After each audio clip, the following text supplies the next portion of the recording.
Side local bond referendums. He served our nation in Japan and provided security during a war crimes trial in this week's Veteran Voices. And a school choice bill moves closer to approval. Your KCAU 9 News at 10 starts now.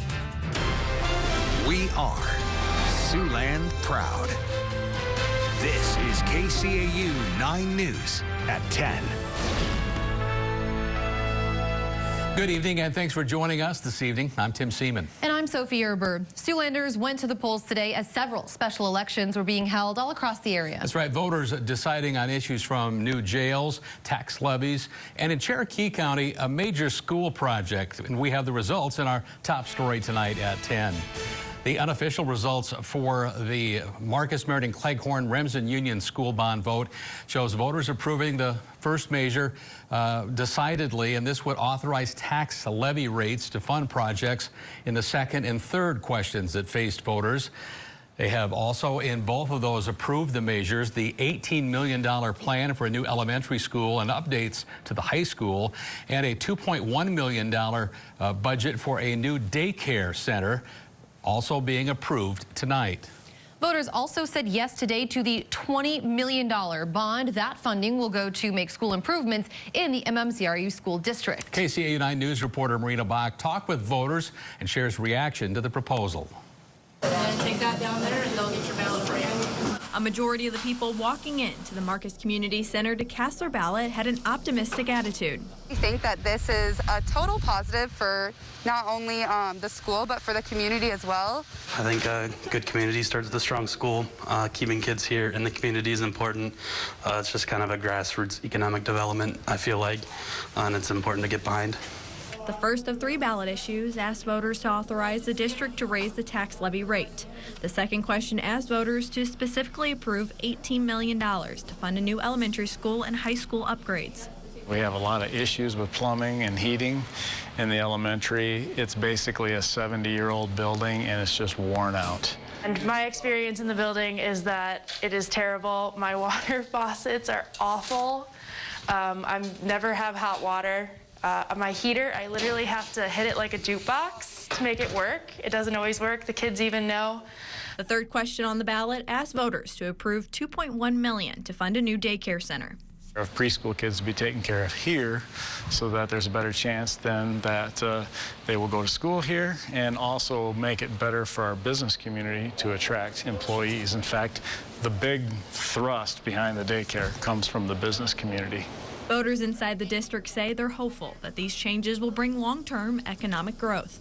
Either way, it's trying to keep our community and keeping people in our community and keeping businesses coming back to our community too. It all kind of resonates around the school. The tax levy will remain in place for the next 20 years. Marina Bach, KCAU 9 News.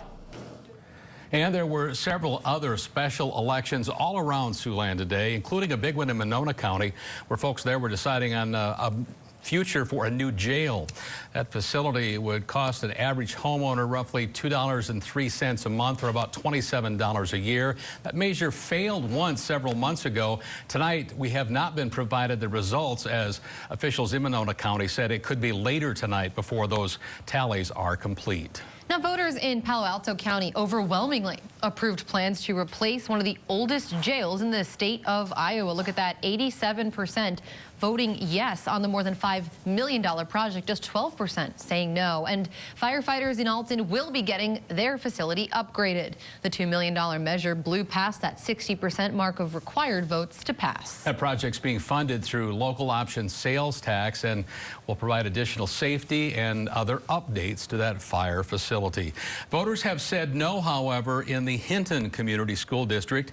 They were asked whether it should be approved to increase a physical plant and equipment levy, or the PEPL. That levy would have increased the tax from a max of 67 cents per $1,000 to a max of $1.34 per $1,000. All of those results from tonight's special elections across Siouxland are posted on our website right now. You can look at the detail right there at SiouxlandProud.com. Meanwhile, tonight officials are confirming a suspicious device found outside a polling place in Ankeny, and they say it was a live pipe bomb. The Polk County auditor tonight says that pipe bomb was spotted in the grass outside of the Lakeside Center, that is near the Ankeny Miracle Park. The device was described as a metal piece with 2 end caps. The state fire marshal's office had to be called in, and that device was eventually rendered safe. Now, the origins of this device are currently under investigation. The polling place had been evacuated, but it was eventually reopened once officials were given the all clear. 3 Siouxland men are among those charged in a shooting that injured a child in Des Moines. All 5 suspects arrested range in age from 18 to 20. Police were called to the scene on Monday just before 11 o'clock in the evening, and evidence at the scene shows more than a dozen shots were fired into that home. Now, at least one of those bullets struck a 2-year-old child. The toddler remains in critical condition tonight. Investigators say the house was intentionally targeted, but the minors who were home at the time were not the intended targets. We have a full list of the arrests and the charges in that case on our website. Again, that's all at SiouxlandProud.com. Meanwhile, a bill that would end the need for a permit when buying or carrying a firearm in Iowa advanced out of committee this week. That bill would still require Iowans to pass a federal background check or present a permit if they buy a gun from a federally licensed dealer. But private citizens could sell guns to one another without needing to get a permit under its verbiage, a measure heavily questioned by Democrats today. It's extreme, unpopular, and a threat to public safety. So when you talk about permits, when you talk about little pieces of paper, these are not going to stop evil people from killing innocent people. And that measure now is good to go to the House after passing in that Public Safety Committee meeting. It will be brought up in the Senate committee tomorrow and can be expected to pass and survive. A House bill that would give a few hundred Iowa K-12 students scholarships to attend private schools is now one step closer to surviving Funnel Week, as it's called. The governor's Student First scholarship bill had already passed in the Senate, but was awaiting action in the House. Now, today, a House subcommittee advanced this measure, so it's eligible for the full Education Committee to vote on. Republicans and school choice advocates say they support this bill because it allows parents to have more options for their own children. But Democrats and public school advocates say there should be more focus on improving the public schools rather than redirecting funds to private school educations. We simply oppose public dollars for private purposes without the corresponding oversight, transparency, expectations, and accountability that should accompany those public funds. We can't always ensure equal outcomes, but I do believe we can ensure equity of opportunity by allowing all children to go to the school that their family decides is best for them. Last week, Speaker of the House Pat Grassley told reporters to not read into the slow movement on this bill, indicating his caucus will be supporting it. Now, an effort to prevent the closing of Catholic churches in rural communities in Siouxland brought dozens of people out to the diocese office. That was today in Sioux City. KCAU 9 News reporter Lydia Vasquez shares their concerns and why the diocese says consolidation needs to happen. Pastoral planning is what Siouxlanders were protesting against today. The Diocese of Sioux City is merging churches and pastors as part of that process. I'm told there isn't one church in the diocese that won't be affected. The bishop of the Diocese of Sioux City says its merging parishes is in response to a shrinking congregation and a shortage of priests. The reality is, in the next 10 years, that 50% of our priests that are currently in active ministry are eligible for retirement. Deacon Mark Prosser says a drastic reduction in the number of practicing Catholics with less baptisms and marriages also forced the diocese to make a change. But some Siouxlanders say they feel abandoned. We are rural communities, and we have a bishop that doesn't understand rural agricultural communities. If you cut off the roots, the rest of the plant will not flourish. We feel that the closing of churches should be the last resort. It certainly is a concern, certainly for the older population. I mean, as people, the older ones, especially in inclement weather, would be forced to travel to neighboring towns. And in some situations, that may be a matter of 7 or 8 miles. In other places, it may certainly be a matter of 20 or 30 miles. It's breaking up these farm communities that have been around for over 100 years and basically pushing everybody into town. The concern that we've got is we've got a central Catholic school system that depends upon contributions from all the different parishes. Prosser says the downward trend has been happening in Sioux City for nearly 3 decades. The bishop and our vicar generals are exceptionally sensitive to the pain and the anguish and the unknown of change. But the diocese and the church as a whole has to change. Deacon Prosser says no churches will technically close, but their status and how they're used may be modified. Lydia Vasquez, KCAU 9 News. Well, it's time now for our first check on the weather. Another headline today, Tim and Marcus, because the weather feels like actual spring, and we're not really meteorologically there yet.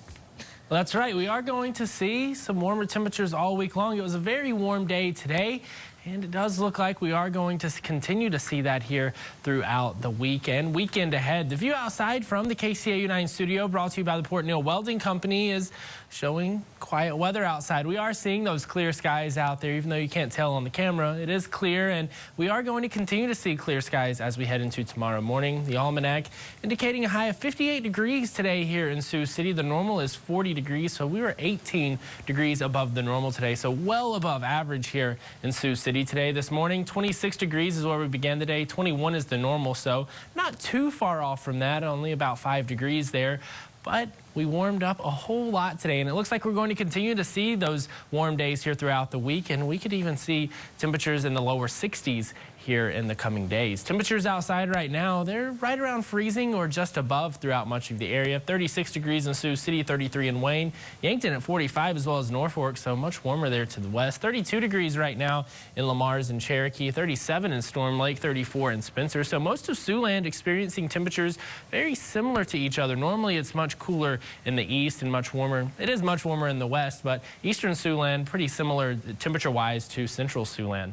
Your 24-hour temperature change indicating that we are seeing temperatures right now around 5 to 15 degrees warmer compared to this time yesterday, so a little bit closer tonight compared to earlier today. We had temperature differences earlier today around 20 to 30 degrees, so we are seeing those temperatures a little bit closer to where they were around 24 hours ago right now compared to earlier today. 9 degrees warmer in Sioux City, though. 4 degrees warmer in Wayne. 14 degrees warmer in Norfolk right now compared to this time yesterday, as well as Storm Lake. So even though temperatures are not a whole lot warmer compared to this time yesterday, we're still seeing them a bit warmer. Wind speeds out there are light, 3-mile-per-hour winds from the west in Sioux City, 6-mile-per-hour winds in Wayne, 9 in Yankton, calm winds in Lamar's, Cherokee, and Orange City. I expect to see most of the area tonight with calm winds to around 5 miles per hour, so winds, they'll still calm down a little bit more tonight. Your satellite radar indicating that we are seeing clear skies out there, really not a whole lot to look at here. And Stormcast, very similar situation, not a whole lot to see here the next few days. As we head into tomorrow morning, we are going to see those clear skies. Plenty of sunshine all day tomorrow night, and into Thursday morning. Again, clear conditions. Thursday looks like another sunny day. As we head into Thursday night and into Friday morning, we could see a few clouds to the south and to the north. But I think for the most part, it is looking like we are going to see plenty of sunshine on Friday as well. As we head into Friday night into Saturday morning, we'll still see those clear conditions throughout Siouxland. Long-range temperatures showing that by Thursday, we are going to see temperatures in the upper 50s. By Saturday, lower 60s, Sunday, lower 60s as well. As we head into Monday of next week, we'll continue to see temperatures in the lower 60s. And then Tuesday, more lower to mid 60s. So we'll continue to see very, very nice weather the rest of this work week, this weekend, and into next week. So it is looking like a continued stretch of nice weather. 28 degrees tonight for your low. Tomorrow we'll see a high of 59 degrees. I would not be surprised if we see a decent number of 60s popping up on the map tomorrow afternoon. Your 9 on 9 forecast showing a high of 58 Thursday. Again, lower 60s Saturday and Sunday. As we head into next week, a little cooler by Wednesday and Thursday in the 40s and 50s with a 30% chance of a few showers. So or at least a few showers there on Tuesday, I should say. Here's a picture sent in from Candy Reagan in Mobile of a bonfire in February. A little early for a bonfire, I think, but we're close to seeing that type of weather. If you have any pictures to send our way, go to SiouxlandProud.com, click on the weather tab, and drop down to send us your photos to upload some pictures. Tim and Sophie? I've seen that picture a few times now. Thanks, Marcus. And every time it, at first glance, reminds me of a lava flow, yeah, which we don't have here. It did look like it. It was warm enough this afternoon. You didn't need a bonfire. Was. Nice night. Well, it was a beautiful day, as we just learned here in Siouxland. And there are some Siouxland high schoolers who are in Des Moines instead. Unfortunately, Indoors as well. The girls' state basketball tournament continues. Find out who's moving out of the semis from Siouxland coming up. But first, why a Siouxland veteran says being able to witness history while serving as a Marine is the greatest gift of his life. That's in this week's Veterans Voices. You're watching KCAU 9 News with Tim Seaman, Sophie Erber, meteorologist Marcus Beasley, and sports director Jake Jones. This is KCAU 9 News at 10. KCAU's 9 on 9 weather forecast is brought to you in part by Baumgars.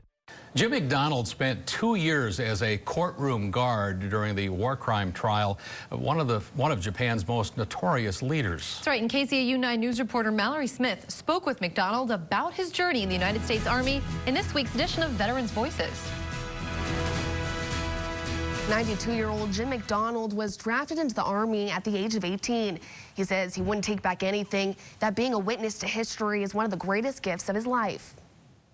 In September 1946, fresh out of college, Jim McDonald was called to serve. McDonald went through basic training at Fort Lewis, Washington.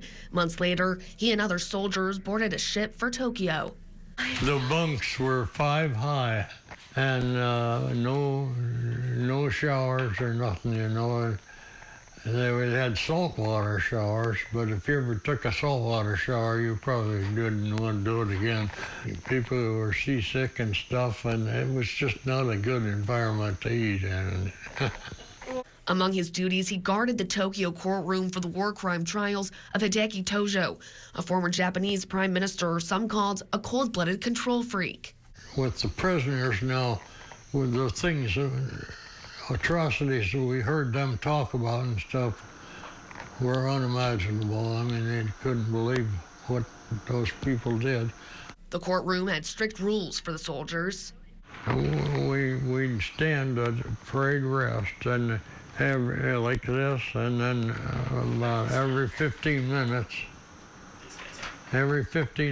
we'd take and move our hands to the back that way.